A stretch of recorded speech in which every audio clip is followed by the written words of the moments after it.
Good day everyone! Magandang araw sa inyong lahat. And today, in our podcast, we discuss about the physics topic na lagi natin na-encounter pang araw-araw. And this topic titled Newton's 3 Laws of Motion. No?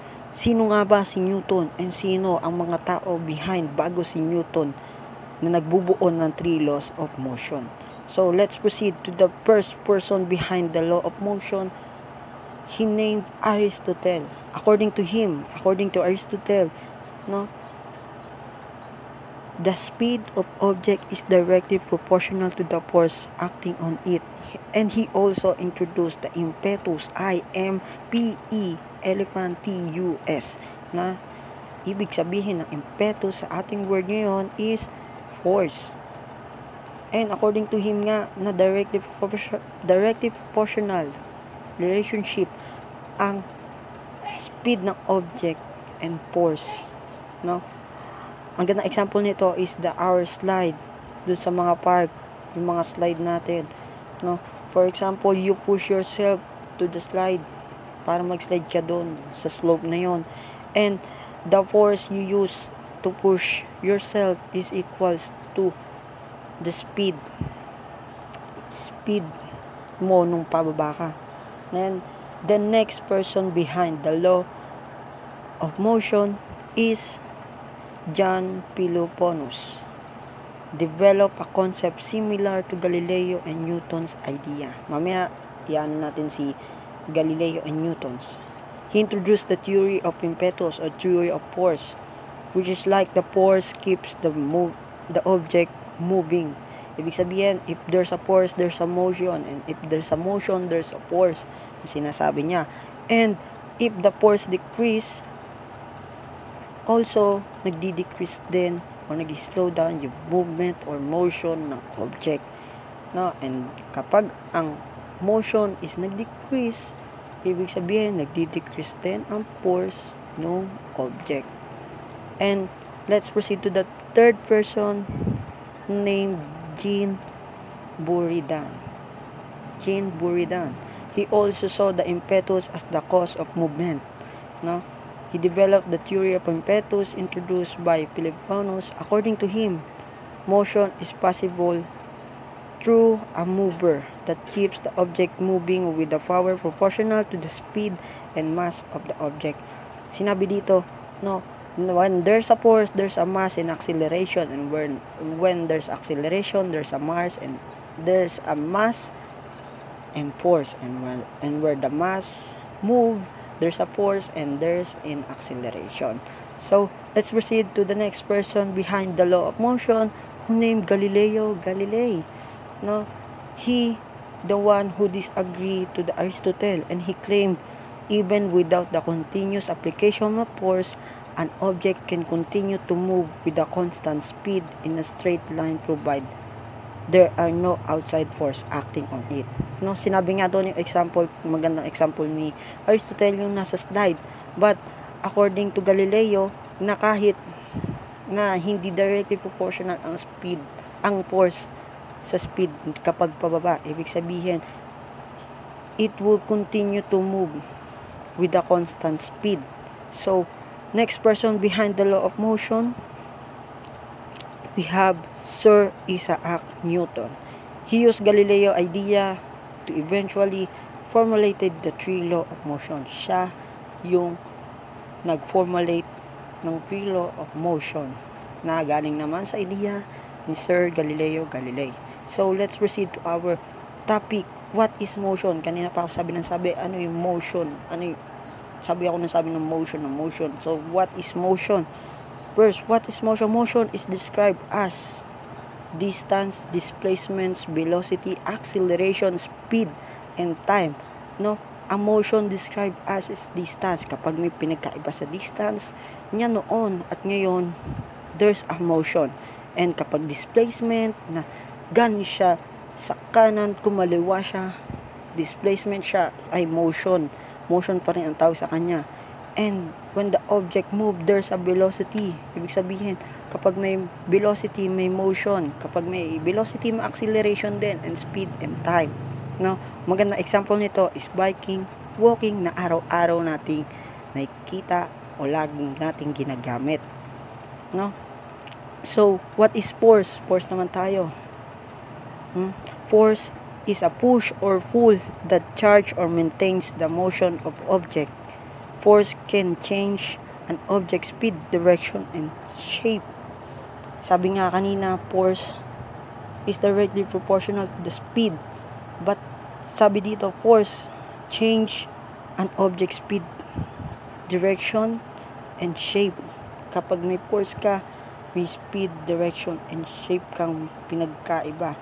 Dahil ang force is pwedeng push or pull na lagi natin nakikita kapag papasok tayo ng pinto ng mga convenience stores, 7-Eleven, Walter Mart, Pure Gold, kahit sa bahay nyo o sa kwarto, sa CR, ginagamitan natin siya ng force. So, let's proceed to the first law. The first law called law of inertia. So, what is inertia? Inertia is the tendency of object to keep moving in straight line at a constant velocity unless the disturbance by any external force. No, magandang example dito ay yung sumakay ka ng jeep or bus na nakatayo ka, and then the bus nag-forward siya. So, may tendency daw na ma-outbalance ka kasi iba ang velocity ng nasa loob or the speed and also the mass ng nasa loob ka, iba yung mga pasahero sa speed ng nasa bus. Kaya may tendency talaga the inertia, yung inertia mo doon is salungat doon kapag umandar na ang bus. No? So, to be in light, the more present of mass, the more difficult to slow down, speed up, move, and change its direction. No? Maganda example dito yung mga truck. Nakikita natin kapag when we saw truck na liliko from right is kailangan man nila kumabi muna pa left dahil hirap sila lumiko, and also kapag paahon or slope yung daan, no, hirap sila umangat kasi mass is directly proportional to inertia. Ayun ang relationship nila. The mass is directly proportional to inertia. So let's proceed to the second law of motion, the law of acceleration. No? So what is acceleration? According to Newton's second law of motion states the acceleration of object is directly proportional to the net force acting on it, inversely proportional to its mass. So ibig sabihin na sinasabi dito, katulad sa baligtad siya ng inertia. Kasi ang mass is directly proportional to inertia, but here mass is indirectly or inversely proportional to acceleration. Kapag ang mass ay tumaas, bababa ang acceleration. Kaya nga sinabi natin, the mass, the more heavier the mass is hard or it's difficult to move forward. Kasi nga, ibig sabihin, acceleration to move forward, yung speed ng object to move forward. So, indirectly proportional siya dito. The law of the mass in the law of acceleration is indirectly proportional into acceleration. And we have a formula on this na ito, isulat nyo, take note everyone. The formula in this na ginamit ni Sir Isaac Newton is force or F. Lagyan natin F. Falcon. F is equals to M. M ha, M. Move. Ma, me, mi, mo, move. M times to A. Na ibig sabihin ng F, Falcon, ibig sabihin of force, and M is equals na sinasabi naman ng mass, and A na sinasabi nating acceleration. Let's have an example. Everyone, makinig kayo. This is an example problem. Let's have a sample problem.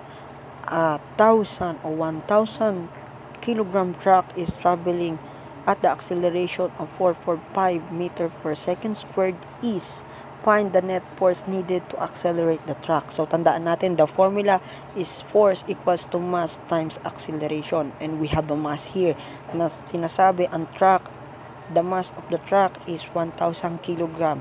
And we have acceleration also here na sinasabi na 4.5 meter per second squared. So, ang hinahanap is force. Gamitin natin ang formula na force or F equals to mass M times acceleration, no? And we have the given mass nga, sinasabing 1,000 kilogram ng truck, yung mass ng truck, and also the acceleration of 4.5 meter per second squared, no? Pag times natin, nakalagay dito, force equals to 1,000 kilogram times 4.5 meter per second squared, na, wait lang, solve natin. Ito na, nakalagay dito, the force is equals to 4,500 kilogram times meter per second squared, no? The kilogram meter per second squared ayon sa SI space unit, no? The Newton can defined as the 1 kilogram times meter per second squared. Ibig sabihin, kapag may nakalagay tayong kilogram meter per second squared, we defined it as a Newton or the force. So the force in this problem is 4,500 Newton. Gamitin lang po natin lagi ang tama or hanapin natin yung mga given at gamitin natin ang formula yung binigay ni Sir Isaac Newton, ginamit niya noon. So, let's proceed to the third law, the last law of motion, the third law called the law of interaction, no? When we say interaction, there is a reaction and action. Di ba? Wow, magka-rhyme. Interaction, nag-i-interact. So, according to this, force cannot be alone. If there's a motion, there's a force. In every force therein, there's also a motion. No? And according to the law of interaction, also known as the third law of motion, na sinasabi dito, the different force interact to create the motion and help us to understand what happened when two moving force meet. Stated that every action there's an equal and opposite reaction. So, ang magandang example dito sa law of interaction is the swimmer exert force on the water. Kunwari nagsiswimming ka, sa swimming na yun is you need to move your hand backward or hawiin yung tubig to move forward. The action here is the swimmer push water backward and the reaction is opposite lagi. Tandaan natin, the law of interaction stated that every action there's an equal force and opposite reaction. Now, the swimmer moves his hand or her hand backward and the reaction is the swimmer move forward. Bakit? Kasi the water exert force back on the swimmer, kaya siya nag-move forward. So tandaan natin the three law of motion.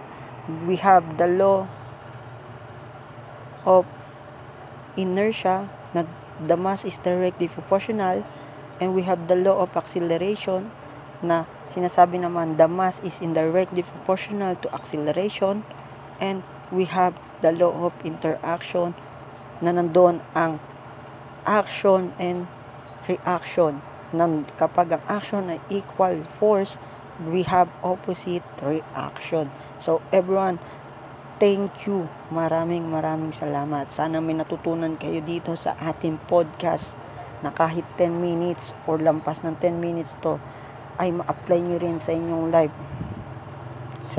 life or activities in life, the three law of motion.